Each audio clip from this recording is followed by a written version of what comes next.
Tujuan kelahiran kembali. Saudara-saudara, dalam pertemuan sebelumnya, kita telah berbicara tentang konsep kelahiran kembali. Maka dalam pertemuan kali ini, kita akan berbicara tentang tujuan dari kelahiran kembali. Sebelum kita melanjutkan pembahasan ini, mari kita berdoa. Bapa di surga, kami bersyukur untuk kesempatan yang sangat baik yang Tuhan berikan kepada kami. Pada kesempatan ini kami akan mempelajari satu kebenaran, yaitu tujuan dari kelahiran kembali. Kami mohon anugerah Tuhan untuk menerangi hati dan pikiran kami, supaya kami mengerti kebenaran ini. Di dalam nama Tuhan Yesus kami berdoa. Amin. Saudara-saudara, pembenaran adalah deklarasi dari Allah yang Maha Adil. Dan lahir kembali adalah tindakan penciptaan kembali dari manusia berdosa menjadi manusia yang kudus dan yang berkenan di hadapan Allah. Tindakan ini berlangsung secara misterius, sebab tidak ada seorang pun yang tahu kapan peristiwa itu terjadi. Sampai kemudian seseorang sadar bahwa sekarang ia telah menjadi pengikut Kristus dan mengalami pembaruan hidup. Meskipun demikian, dampak dari karya Allah tersebut tetap akan terlihat dalam perilaku hidup seseorang. Ketika manusia berdosa dilahirkan kembali, maka Allah menjadikan segala sesuatunya baru di dalam diri orang itu. Karena dalam 2 Korintus pasal 5 ayat 17 dan ayat 18 mengatakan, "Jadi siapa yang ada di dalam Kristus, ia adalah ciptaan baru. Yang lama sudah berlalu, sesungguhnya yang baru sudah datang. Dan semuanya ini dari Allah." Jadi saudara-saudara, proses penciptaan kembali atau dilahirkan kembali itu dimaksudkan antara lain. Yang pertama, untuk melakukan pekerjaan yang baik. Efesus pasal 2 ayat 8-10 mengatakan, "Sebab karena kasih karunia kamu diselamatkan oleh iman. Itu bukan hasil usahamu, tetapi pemberian Allah. Itu bukan hasil pekerjaanmu. Jangan ada orang yang memegahkan diri, karena kita ini buatan Allah, diciptakan dalam Kristus Yesus untuk melakukan pekerjaan baik yang dipersiapkan Allah sebelumnya. Ia mau supaya kita hidup di dalamnya." Mungkin muncul pertanyaan, apakah yang mendasari karya penciptaan kembali ini? Yang pertama adalah supaya kita tinggal di dalam Yesus Kristus. Maksudnya, mengambil bagian dalam lingkup hidup bersekutu dengan Kristus. Yang kedua, untuk melakukan pekerjaan yang baik. Jadi tujuan penciptaan kembali ini untuk memastikan tercapainya pekerjaan yang baik. Pekerjaan ini telah dipersiapkan lebih dahulu untuk kita berjalan di dalamnya. Dan semua orang Kristen sejati pasti akan berjalan di dalamnya. Sebab sebagai ciptaan baru, kita telah dirancang, dibentuk, dan diciptakan secara khusus oleh Tuhan untuk melakukan hal-hal itu.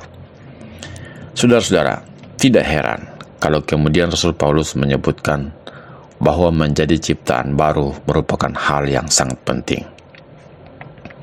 Dalam Galatia 6 ayat 15 dikatakan, "Sebab bersunat atau tidak bersunat tidak ada artinya, tetapi menjadi ciptaan baru itulah yang ada artinya." Tidak ada yang lebih penting kecuali karya penciptaan kembali yang dilakukan oleh Allah. Tanda-tanda lahiriah seperti sunat, baptisan, perbuatan manusia atau ritual agama bukanlah penentu dari keselamatan manusia. Satu-satunya pertanyaan yang penting untuk kita ajukan pada diri kita masing-masing adalah, apakah saya sudah dilahirkan kembali? Apakah saya adalah ciptaan baru? Ataukah saya masih memiliki sifat seperti yang dulu sebelum menjadi orang Kristen? Jika saya masih tetap sama seperti sebelumnya, maka saya bukanlah orang Kristen sejati. Karena akte baptisan, jumlah kehadiran kita ke gereja bukanlah jaminan kita telah mengalami proses dilahirkan kembali. Ketika seseorang bertobat, lalu percaya dengan sungguh-sungguh kepada Yesus Kristus, ia menjadi orang Kristen yang mengenakan identitas baru. Alkitab memberikan contoh dari pemberian identitas baru, yaitu Saulus menjadi Paulus, Simon menjadi Petrus. Tetapi yang terpenting di sini bukanlah soal penamaan baru, melainkan ini menyangkut karakter dan kepribadian yang menyertai nama itu. Saudara-saudara, sesungguhnya orang Kristen itu adalah manusia baru. Dan karena ia adalah manusia baru, dia dipanggil untuk hidup sesuai kodrat manusia baru. Oleh karena manusia lama telah ditanggalkan dan telah mengenakan manusia baru. Kolose pasal 3 ayat 9-10 mengatakan, "Kamu telah menanggalkan manusia lama serta kelakuannya dan telah mengenakan manusia baru yang terus-menerus diperbarui untuk memperoleh pengetahuan yang benar menurut gambar haliknya." Ia harus percaya pada kenyataan ini dan hidup sesuai kebenaran Allah dengan menanggalkan manusia lama dan mengenakan manusia baru yang telah diciptakan menurut kehendak Allah di dalam kebenaran dan kekudusan yang sesungguhnya. Saudara-saudara, saat dilahirkan kembali, seseorang dibuat baru secara radikal di dalam hidupnya. Allah menempatkan sebuah tanda khusus, yaitu kekudusan di dalam diri orang itu. 1 Korintus pasal 1 ayat 2 mengatakan, "Mereka yang dikuduskan dalam Kristus Yesus dan yang dipanggil menjadi orang-orang kudus dengan semua orang di segala tempat yang berseru kepada nama Tuhan kita Yesus Kristus, yaitu Tuhan mereka dan Tuhan kita." Seseorang yang telah dilahirkan kembali tidak punya alasan untuk mengatakan bahwa karena ia manusia biasa yang masih hidup di dunia ini tidak mampu untuk hidup kudus. Alasan itu tidak dapat dibenarkan. Ini hanya soal waktu sebelum transformasi dari hal yang paling penting ini bekerja sedemikian rupa dengan caranya sendiri dalam setiap sisi dan pengalaman hidup dari orang-orang percaya. Tujuan yang kedua adalah untuk memiliki hati yang baru. Saudara-saudara, dilahirkan kembali adalah tindakan penciptaan kembali oleh Allah. Kita telah mencatat bahwa konsep dilahirkan kembali digambarkan dalam firman Allah sebagai ciptaan baru dan manusia baru. Hal itu juga digambarkan sebagai pemberian hati yang baru. Saudara-saudara, mari kita dengarkan firman Tuhan dalam Yehezkiel pasal 36 ayat 25 dan 32. Firman Tuhan mengatakan, "Aku akan mencurahkan kepadamu air jernih yang akan mentahirkan kamu dari segala kenajisanmu dan dari semua berhala-berhalamu. Aku akan mentahirkan kamu. Kamu akan kuberikan hati yang baru dan roh yang baru dalam batinmu. Dan aku akan menjauhkan dari tubuhmu hati yang keras dan kuberikan kepadamu hati yang taat. Rohku akan kuberikan diam dalam batinmu, dan aku akan membuat kamu hidup menurut segala ketetapanku dan tetap berpegang pada peraturan-peraturanku dan melakukannya. Dan kamu akan menjadi umatku, dan aku akan menjadi Allahmu. Aku akan melepaskan kamu dari segala dosa kenajisanmu, dan kamu akan teringat-ingat kepada kelakuanmu yang jahat dan perbuatan-perbuatanmu yang tidak baik. Dan kamu akan merasa mual melihat dirimu sendiri karena kesalahan-kesalahanmu dan perbuatan-perbuatanmu yang keji. Bukan karena kamu aku bertindak." Demikianlah firman Tuhan Allah. Saudara-saudara, salah satu janji yang paling indah dari Alkitab adalah janji akan pemberian hati yang baru dan roh yang baru. Ini adalah sesuatu yang Allah berikan kepada setiap orang yang percaya. Dalam Kejadian pasal 6 ayat 5 sudah dijelaskan bahwa kejahatan manusia besar di bumi dan bahwa segala kecenderungan hatinya membuahkan kejahatan di mana-mana. Dan dikatakan sekali lagi, bahwa yang ditimbulkan hatinya adalah jahat sejak dari kecil, sebagaimana disebutkan dalam Kejadian pasal 8 ayat 21. Di ayat lain dikatakan dalam Yeremia pasal 17 ayat 9, betapa liciknya hati, lebih licik daripada segala sesuatu. Hatinya sudah membatu, siapakah yang dapat mengetahuinya? Jelaslah bahwa kondisi hati seperti itu bukanlah gambaran dari hati seorang yang telah disucikan atau dilahirkan kembali. Orang yang telah dilahirkan kembali sesungguhnya telah diberikan hati yang baru, sebagai ganti hati yang keras, dingin, dan jahat. Orang Kristen diberikan hati yang lembut, yang peka terhadap perkara-perkara rohani, dan yang berkenan di hadapan Allah. Tujuan dari kelahiran baru yang ketiga adalah untuk mengubahkan kehidupan. Saudara-saudara, dalam kaitannya dengan pemberian akan hati yang baru, Allah telah berjanji untuk memberikan rohnya ke dalam batin manusia dan akan membuat manusia hidup menurut segala ketetapannya. Yehezkiel pasal 36 ayat 27 mengatakan, Rohku akan kuberikan diam di dalam batinmu, dan aku akan membuat kamu hidup menurut segala ketetapanku dan tetap berpegang pada peraturan-peraturanku dan melakukannya. Hasil dari pekerjaan Roh Kudus yang tersembunyi dalam diri manusia dimaksudkan agar setiap orang Kristen mematuhi ketetapan-ketetapan Allah tanpa paksaan dengan cara apapun. Ini berarti bahwa sangatlah mustahil memiliki hati yang baru tetapi kemudian terus-menerus hidup dalam dosa. Saudara-saudara yang diberkati Tuhan, dalam praktek hidup sehari-hari, kita sering mendengar perkataan seperti ini. Sudah menjadi orang Kristen, tetapi ia masih menjalani hidupnya dengan tidak taat kepada Allah. Malah terus-menerus hidup dalam dosa, melakukan berbagai kekerasan, penipuan, manipulasi, mencuri, memperdaya orang lain, memanfaatkan orang lain, dan lain-lain. Menyandang gelar pendeta, tetapi itu hanya sebagai kedok untuk kepentingan pribadi. Menyalahgunakan wewenang untuk menekan pihak-pihak yang lemah. Memperjualbelikan gelar-gelar akademis teologi. Melakukan berbagai rekayasa jahat agar dipilih untuk menjadi pemimpin dalam suatu organisasi gereja. Melakukan kolusi, korupsi, dan nepotisme dalam gereja. Mengaburkan kebenaran untuk menutupi bobrok dalam dirinya. Menggunakan ayat-ayat Alkitab untuk menghimpun dana dari anggota jemaat untuk kepentingan pribadi dan keluarganya. Kalau seseorang telah dilahirkan kembali, hal itu mustahil terjadi, sebab Allah telah berkata, Aku akan menaruh rohku di dalam kamu, dan kamu akan berjalan menurut perintahku, dan kamu akan berhati-hati mematuhi ketetapanku. Allah telah menaruh rohnya ke dalam diri seseorang. Roh itu akan bergerak mulai dari dalam hati dari orang itu. Ketika Allah memulai pekerjaan yang baik dalam hidup kita, Dia tidak akan berhenti sampai semua hal yang tidak berkenan keluar dari diri kita dan menjadikan hidup kita kudus. Allah bertekad untuk menjadi Allah kita, dan karena itu Allah berbagi kuasa untuk hidup kudus dengan kita. Dan kekuatan Roh Kudus, orang-orang yang telah dilahirkan kembali akan mengubahkan kehidupan sehingga menjadi lebih baik. Pertama-tama akan mengubahkan kehidupannya sendiri, kemudian mengubah keadaan atau lingkungan di mana ia berada, dan akhirnya membawa perubahan besar pada dunia ini.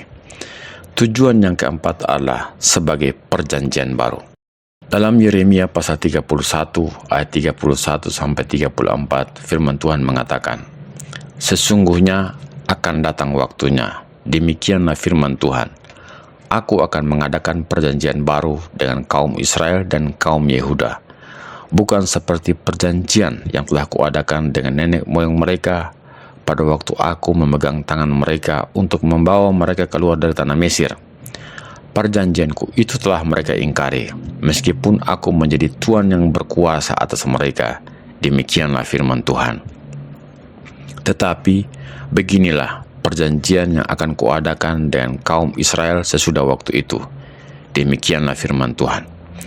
Aku akan menaruh Tauratku dalam batin mereka dan menuliskannya dalam hati mereka. Maka aku akan menjadi Allah mereka dan mereka akan menjadi umatku. Dan tidak usah lagi orang mengajar sesamanya atau mengajar saudaranya dengan mengatakan, kenallah Tuhan. Sebab mereka semua, besar kecil, akan mengenal aku.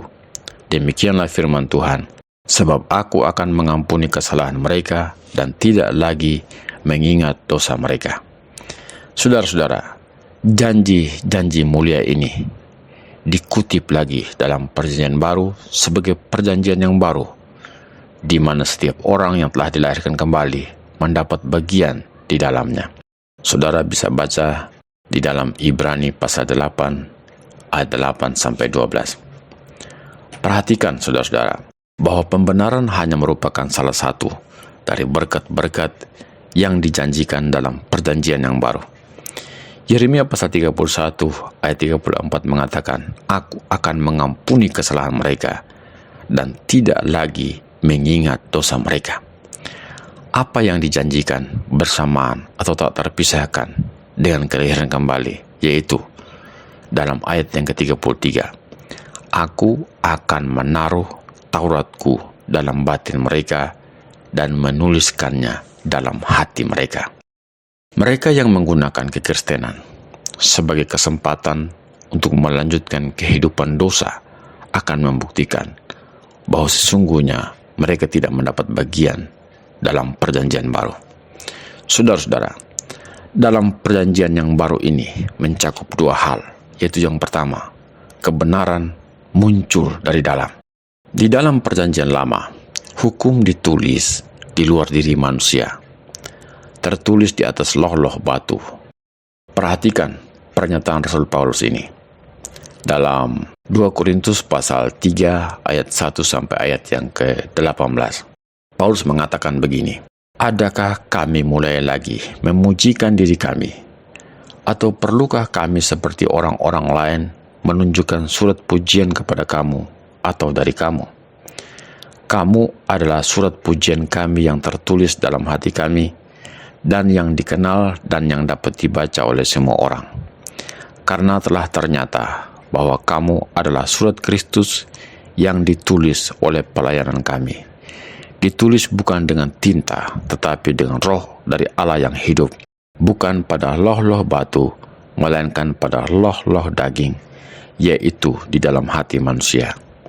Demikianlah besarnya keyakinan kami kepada Allah oleh Kristus. Dengan diri kami sendiri, kami tidak sanggup untuk memperhitungkan sesuatu seolah-olah pekerjaan kami sendiri. Tidak. Kesanggupan kami adalah pekerjaan Allah. Ialah yang membuat kami juga sanggup menjadi pelayan-pelayan dari suatu perjanjian baru, yang tidak terdiri dari hukum yang tertulis, tetapi dari roh. Sebab hukum yang tertulis mematikan, tetapi roh menghidupkan. Pelayanan yang memimpin kepada kematian terukir dengan huruf pada loh-loh batu. Namun demikian, kemuliaan Allah menyertainya waktu ia diberikan.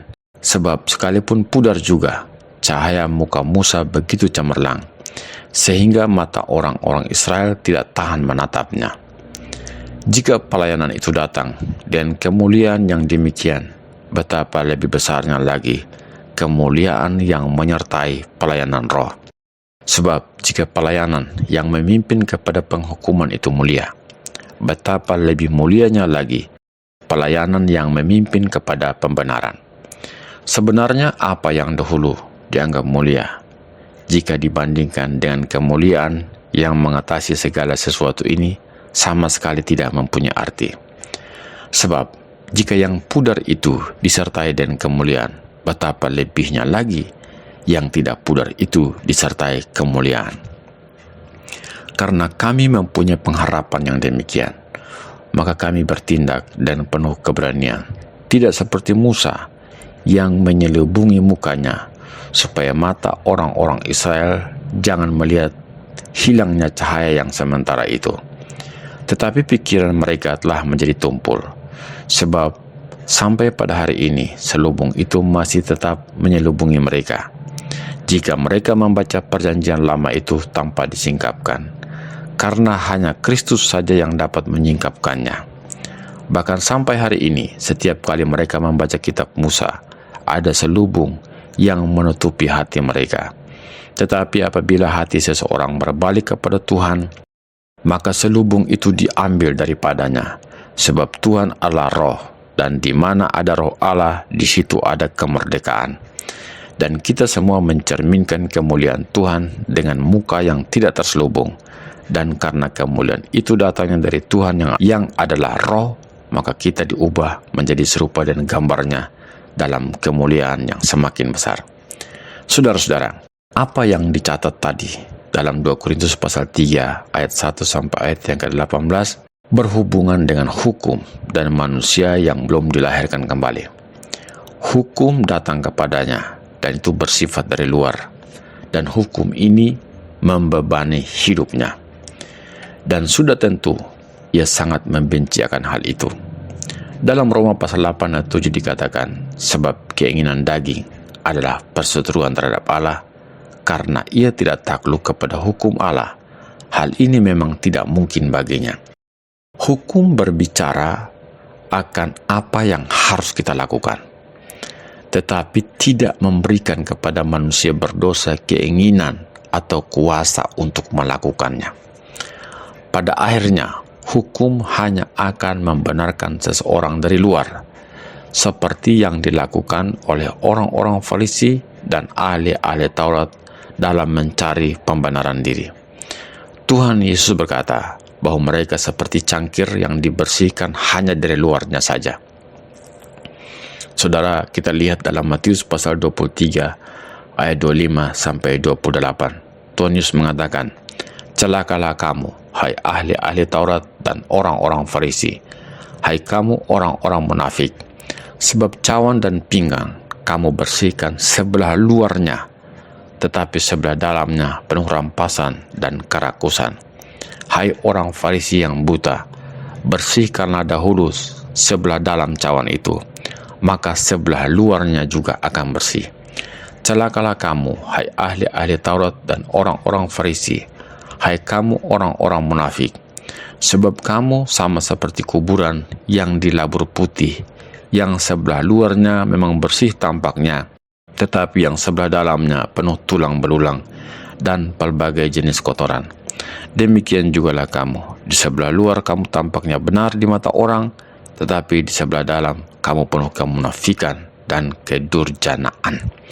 Saudara-saudara, sebagai perpaduan dalam perjanjian yang baru, Allah menjanjikan kebenaran bukan datang dari luar, tapi dari dalam. Yeremia pasal 31 ayat 33 telah mengatakan, tetapi beginilah firman yang kuadakan dan kaum Israel sesudah waktu itu. Demikianlah firman Tuhan, aku akan menaruh Tauratku dalam batin mereka dan menuliskannya dalam hati mereka. Maka aku akan menjadi Allah mereka dan mereka akan menjadi umatku. Dengan merenungkan kebenaran ini, menjadi jelaslah bagi kita bahwa ini adalah janji yang sama yang telah diberikan melalui Nabi Yehezkiel dalam Yehezkiel pasal 36 ayat 26 sampai 28. Kamu akan kuberikan hati yang baru dan roh yang baru dalam batinmu, dan aku akan menjauhkan dari tubuhmu hati yang keras, dan kuberikan kepadamu hati yang taat. Rohku akan kuberikan diam di dalam batinmu, dan aku akan membuat kamu hidup menurut segala ketetapanku, dan tetap berpegang pada peraturan-peraturanku dan melakukannya.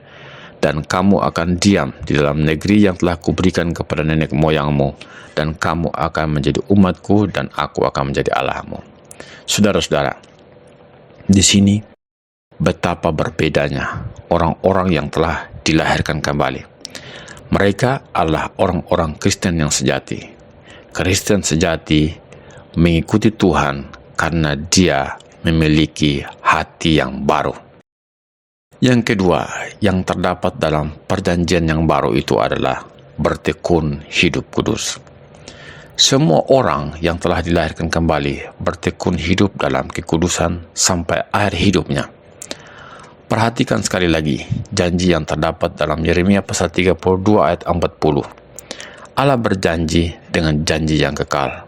Aku akan mengikat perjanjian kekal dengan mereka. Allah berjanji untuk tidak membelakangi. Aku tidak akan membelakangi mereka. Allah berjanji untuk menaruh rasa hormat dan takut dalam hati manusia. Tuhan berkata, aku akan menaruh takut kepadaku dalam hati mereka, supaya mereka jangan menjauh daripadaku.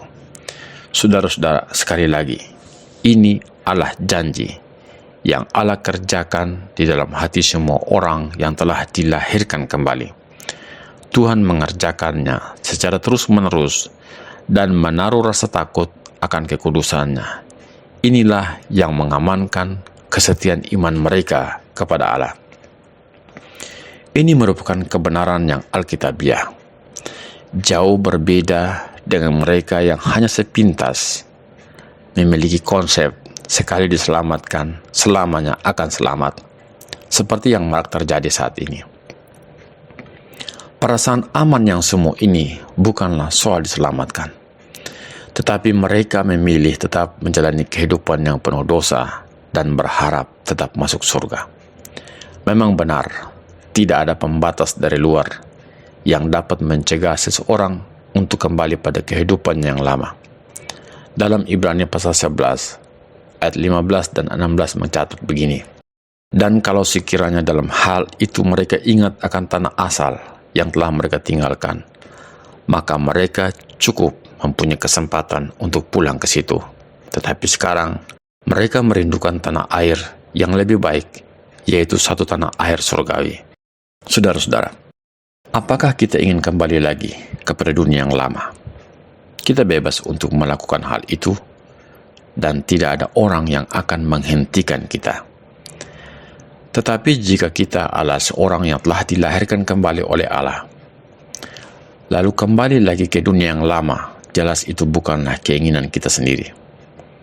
Bagaimana mungkin hal itu bisa terjadi, sedangkan kita telah diberikan hati yang baru, yaitu hati yang takut dan yang mengasihi Allah.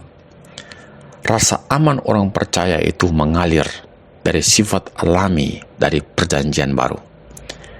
Saudara-saudara, kesalahan terbesar dari orang-orang di perjanjian lama adalah mereka tidak setia melakukan firman Allah. Ibrani pasal 8 ayat 7-9 mengatakan begini. Sebab sekiranya perjanjian yang pertama itu tidak bercacat, tidak akan dicari lagi tempat untuk yang kedua.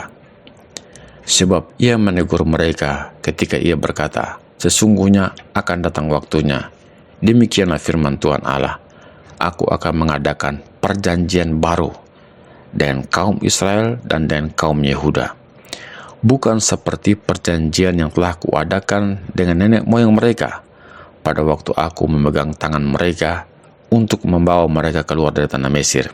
Sebab mereka tidak setia kepada perjanjianku, dan aku menolak mereka. Demikianlah firman Tuhan. Saudara-saudara, perjanjian baru ditempatkan secara khusus untuk memperbaiki kondisi ini. Dikerjakan oleh Allah sendiri dengan menaruh hukumnya dalam hati kita. Ibrani pasal 8 ayat 10 mengatakan, aku akan menaruh hukumku dalam akal budi mereka dan menuliskannya dalam hati mereka.